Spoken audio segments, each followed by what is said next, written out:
O Livro dos Espíritos, Allan Kardec, capítulo 1, livro 2.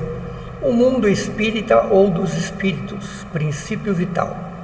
Terceira ordem, espíritos imperfeitos. 101. Características gerais.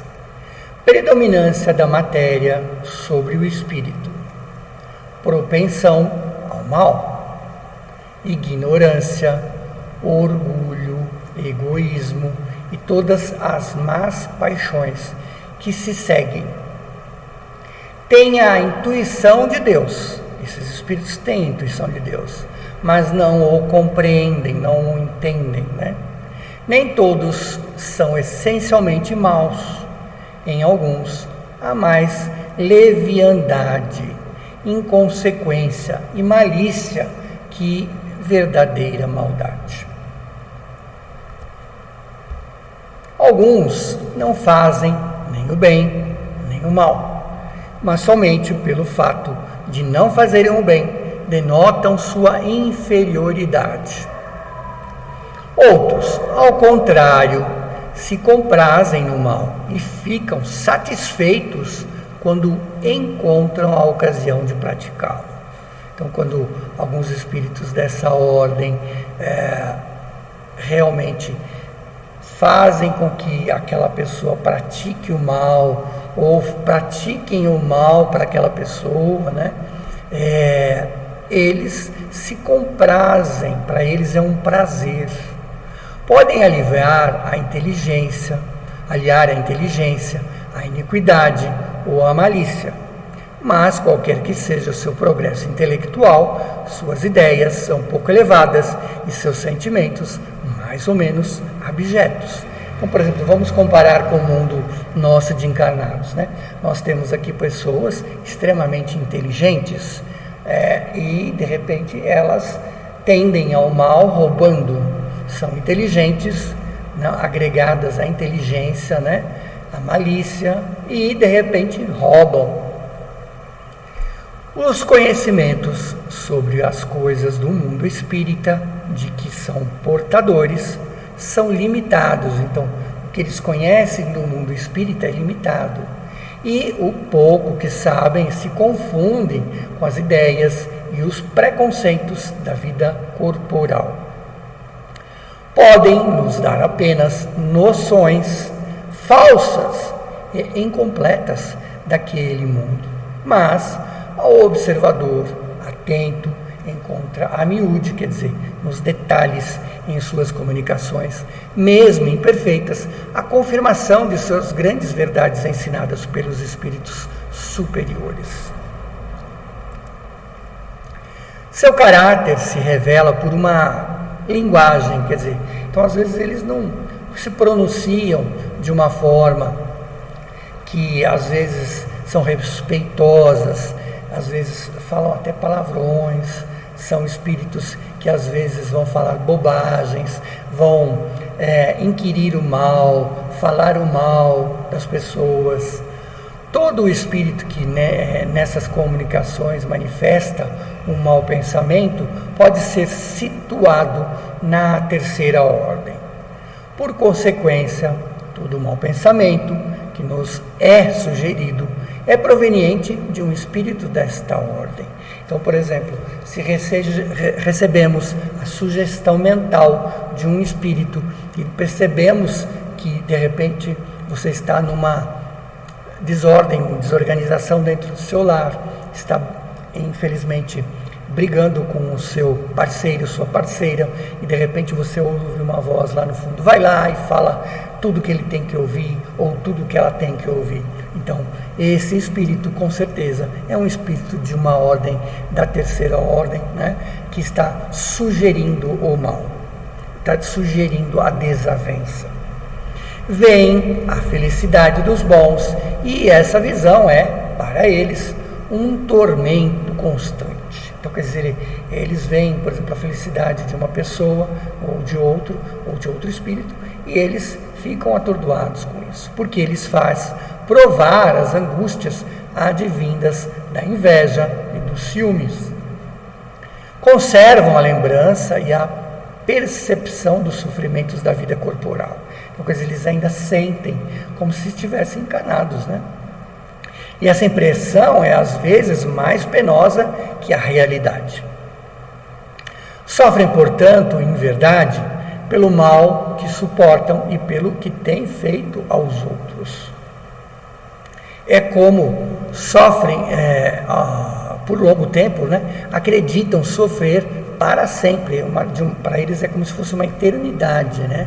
Deus, para puni-los, quer que assim acreditem. Quer dizer, então, os espíritos, naquela influência, naquele grau de evolução, acreditam que estão sofrendo daquela forma eternamente ali, né?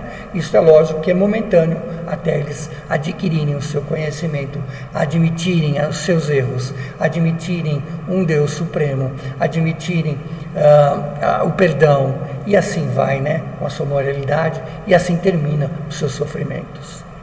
Pode-se dividi-los em 5 classes. Vamos considerar a 10ª classe. Espíritos impuros. Estes estão inclinados ao mal e o fazem objeto principal das suas preocupações. Quer dizer, então eles só obstinam pela maldade. Como os espíritos dão conselhos pérfidos, instilando a discórdia, a desconfiança, e tomam todas as máscaras para melhor enganar. Então se fazem de bonzinho para enganar aquele que eles estão comunicando, ou o médium, né? Fixam nos indivíduos de caráter frágil, ou seja, as pessoas que são frágeis para serem influenciadas, como o intuito de fazer ceder às suas sugestões, impelindo-os desta forma à sua perda. Satisfazem por poderem retardar o adiantamento, quer dizer, então eles ficam felizes em perceber e ver que estão atrasando o seu adiantamento, né? Ao fazê-lo sucumbir antes às provas que sofrem. Nas manifestações, reconhecemos-los por sua linguagem, às vezes chula, linguagem corriqueira, que às vezes são mal criados, respondem, né? A trivialidade e a grosseria das expressões, tanto nos espíritos como nos homens, é sempre um indício de inferioridade moral, senão intelectual. Suas comunicações revelam a baixeza de suas inclinações e se tentam nos iludir ao falar da mesma maneira sensata. Não podem sustentar seu papel por muito tempo e acabam por trair sua origem. Quer dizer, com o tempo a gente vai descobrindo quem são esses espíritos, se no começo não percebemos. Certos povos os têm considerado como divindades malfazejas. Outros os designam sob o nome de demônios, maus gênios, espíritos do mal, como em algumas religiões, né? Quando encarnados, são inclinados a todos os vícios. Então, por exemplo, estão encarnados, têm vários vícios, se engredam nas paixões vis e degradantes, a sensualidade, a crueldade, a hipocrisia, a cupidez, né, a sórdida avareza, fazem o mal pelo prazer de fazê-lo, frequentemente sem motivos. Por aversão ao bem, escolhem quase sempre suas vítimas entre as pessoas honestas. São flagelos para a humanidade. Em qualquer classe social a que pertencem ou pertençam, o verniz de civilização não os livra do opróbrio da ignominia. Então, às vezes não percebemos quem são esses espíritos e às vezes demoremos algum tempo para perceber as suas manifestações. Às vezes eles nos ludibriam com as suas palavras, vão nos seduzindo também, né? Até que um dia nós conseguimos percebê-los. A 9ª classe, a 103. Espíritos levianos são ignorantes, malignos, inconsequentes e zombeteiros, ou seja, bagunceiros, né? Intrometem-se em tudo, respondem a tudo, sem consideração com a verdade. Então, podem se manifestar dando resposta a várias situações que, às vezes, nós, encarnados, perguntamos com a ingenuidade e eles respondem ao bel prazer e nos enganam a respeito das respostas verdadeiras. Comprazem-se por causar pequenas contrariedades e pequenas alegrias, em induzir maliciosamente ao erro por meio da mistificação e de travessuras. A esta classe pertencem os espíritos popularmente designados pelos nomes, né? Assim como conhecemos de galhofeiros, travessos, até como gnomos, como duendes.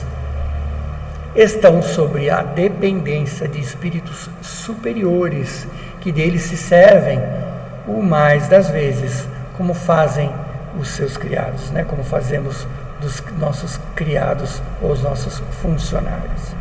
Nas comunicações com os homens, sua linguagem é sempre frequentemente espirituosa e alegre, mas quase sempre sem profundidade, sem conteúdo real.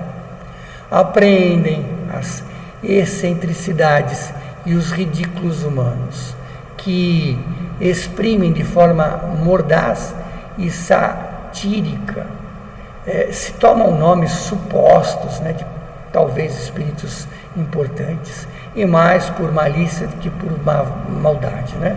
Eles fazem isso para que a gente acredite que são determinados espíritos. Classe oitava, né? 104. Espíritos pseudo-sábios. Seus conhecimentos são muito amplos, mas acreditam saber mais do que em realidade sabem. Tendo realizado algum progresso, né, tem algum progresso em diversos ramos, algumas partes de suas vidas, né? Sua linguagem tem um caráter sério que pode enganar quanto à sua capacidade real de elevação. Quer dizer, então, podemos até acreditar que são super elevados. Todavia, isso nada mais exprime que o reflexo dos preconceitos e das ideias sistemáticas que trouxeram à vida terrena. É uma mistura de algumas verdades ao lado dos erros mais absurdos, nos quais manifestam a presunção, o orgulho, a inveja, a teimosia, das quais não têm podido se despojar. Na sétima classe, 105. Espíritos neutros não são bons o bastante para fazer o bem, nem excessivamente maus para praticar o mal. Então estão em meio termo, inclinam-se tanto para um quanto para outro, e não se elevam sobre a condição vulgar da humanidade, tanto para a moral quanto para a inteligência. Apegam-se às coisas deste mundo, quer dizer, material, saudosos das brincadeiras grosseiras. Sexta classe, 106. Espíritos batedores e perturbadores. Estes espíritos não formam propriamente dita uma classe distinta, né, no que se diz respeito às suas qualidades pessoais. Podem pertencer a todas as outras classes da terceira ordem. Manifestam-se frequentemente a sua presença por efeitos sensíveis, físicos, tais como golpes, são as batidas, movimentos como as mesas girantes, o deslocamento anormal de corpos sólidos, então, de uma pedra, de uma folha, de uma flor, né, aos corpos sólidos que quer nas entranhas da terra. Reconhece-se que esses fenômenos não são ocasionados por uma causa fortuita e física, quando tem um caráter intencional e inteligente. Todos os espíritos podem produzir esses fenômenos, Mas os espíritos elevados os deixam, em geral, aos espíritos subalternos, né? Mais aptos às coisas materiais do que às intelectuais. Quando os espíritos superiores julgam que as manifestações desse gênero são úteis, servem-se dessa categoria de espíritos como auxiliares, né? Como serviram lá os espíritos, o espírito lá da irmã Fox, né? Os espíritos superiores se serviram para que aquele espírito se manifestasse através das batidas. Então, os espíritos superiores, né, agregaram aquele espírito às batidas, mas foi a partir dali que ocasionou um dos estudos da decodificação espírita.